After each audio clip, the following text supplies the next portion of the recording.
Hello everyone, welcome to the Highland Valley Railway month-end report for March 2020.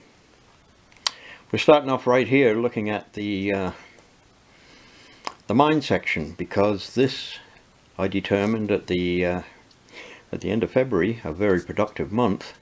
This was going to be my focus here. These three tracks in the foreground need realigning, but they are on narrow strips of plywood, because this was a modular section for a layout built back in the 1980s, about 86, 88, somewhere in there. And I've got to cut this track out, and I've got to cut the road bed out from the rock work. I'm really afraid that I'm probably going to have to lose my crib wall here. Anyway, that was to be my focus, and it hasn't happened. I've spent most of the month, quite frankly, outside working in my garden. But I have been doing some work down here. I've been testing, running trains around, see what works, see what doesn't. I've had a few little issues that I've had to work out. Let's take a look at the first one of those, or at least one of those. My Rocky Mountaineer dome cars here were having a little bit of an issue getting through the crossovers here. The crossovers were put in for these cars to run through here, and they were having trouble. You can see the crossover ahead here, main line, crossover, coming on up through, and another crossover. And they were having trouble in there, so I had to reconfigure that and put a longer turnout in. So that's been done, and that's now working fine. Now, as we saw in my video on my SD40s, I put the handrails and all the grab irons and all that sort of stuff on that loco and that loco, so they got done this month.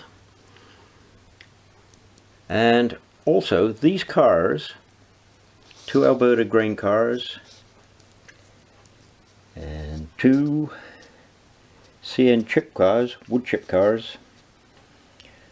For those of you that don't know what wood chips are all about, it's basically trees that are not suitable for lumber products are chipped up and sent off to pulp mills, where they are cooked up and turned into paper. So, wood chip cars and a model power grain car hopper. These cars were all part of the second-hand stuff I bought back in August at the time I bought my friend John's estate stuff, and these weren't part of that estate, but I bought them at the same time. These weren't running at all well, derailing and things like that. You know, little problems with them. Trucks not tracking correctly and what have you.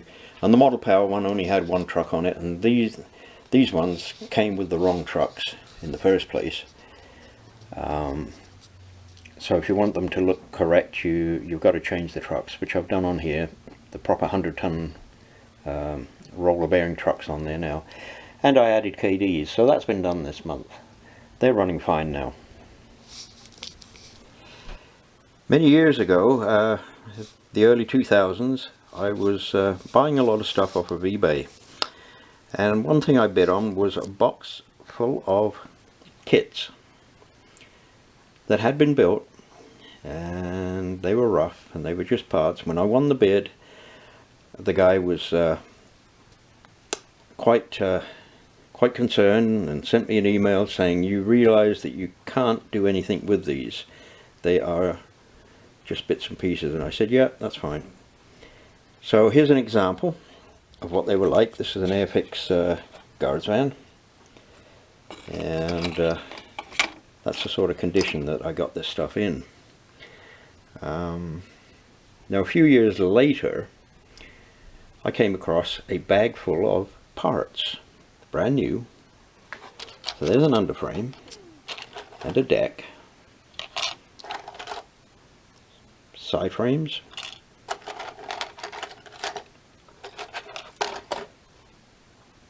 brake shoes, all the pieces I need to rebuild this.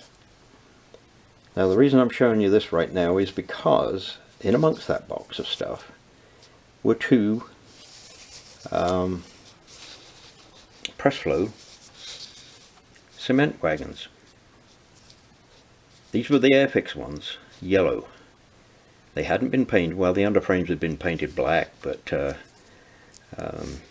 yellow showed through it a lot of places. The tops of them had been painted with a really thick house paint, I think, that's what it was.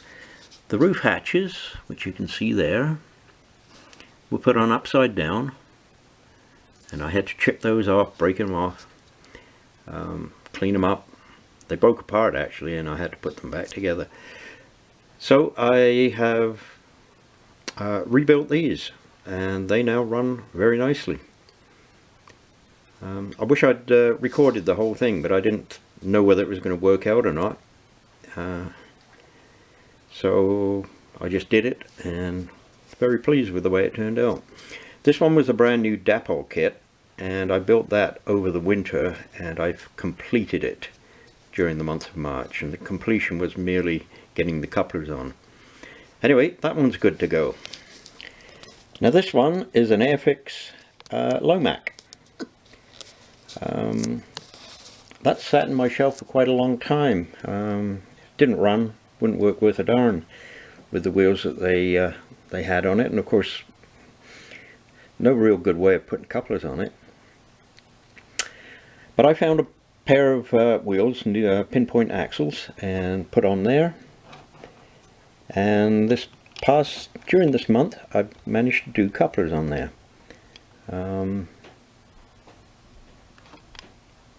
Yeah, my own little jig I built up in there, put some blocks in there, plastic blocks, and I've got that one working nicely now. So that's another project for March. Now a slightly longer story on this one.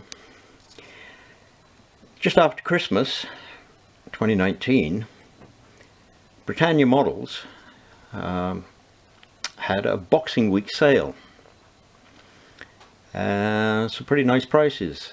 And as I didn't get anything railway related for Christmas, I thought I'm going to treat myself to a loco. So I got on there and had a look, and decided on a loco they didn't have in stock, pre-order, but a good sale price. So I placed an order, my first order with them, with Britannia Models. And I waited, and I waited, and I waited, and I phoned, and they said, well, we're waiting to fill the pallet up in Margate, back at Hornby. We'll let you know when it comes in. Well, it got into March here, and still nothing. So I phoned again, and I found out that they had emailed me 2 weeks before I called, to tell me that it was in. But I didn't get the emails. They said check your spam. Some of our emails go to people's spam. So I looked in the spam, and sure enough, 2 emails telling me that my loco is in. So what did I order? Well, it was a Ruston & Hornsby little 040 48 DS in Army green, number 802. Absolutely beautiful little loco. Anyway, we're now into March. I'd ordered it in December. I thought, well, I'm going to get another one. So what did I get this time?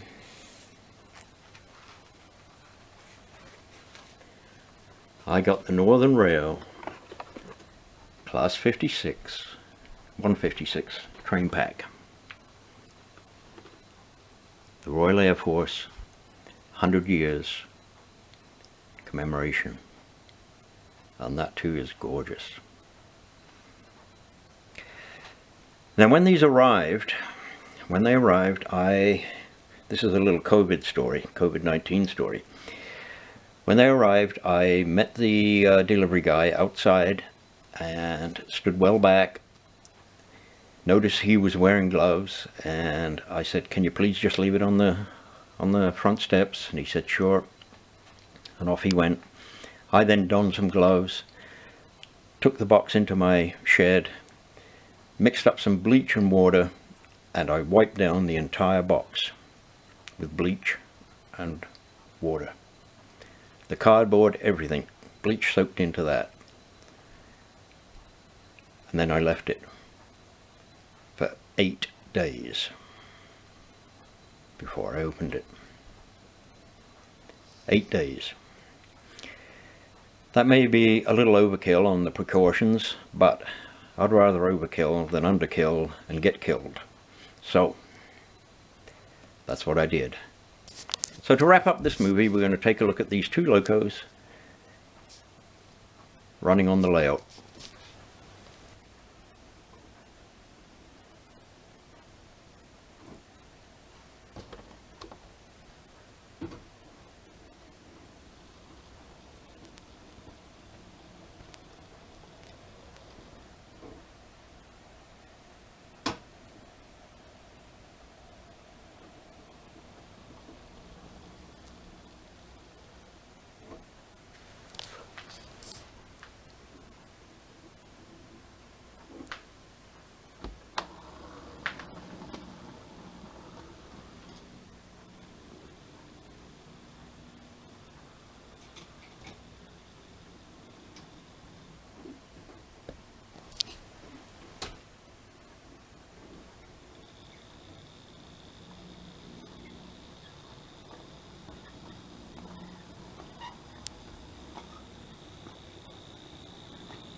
There we go. For those of my viewers, I have a lot of North American viewers.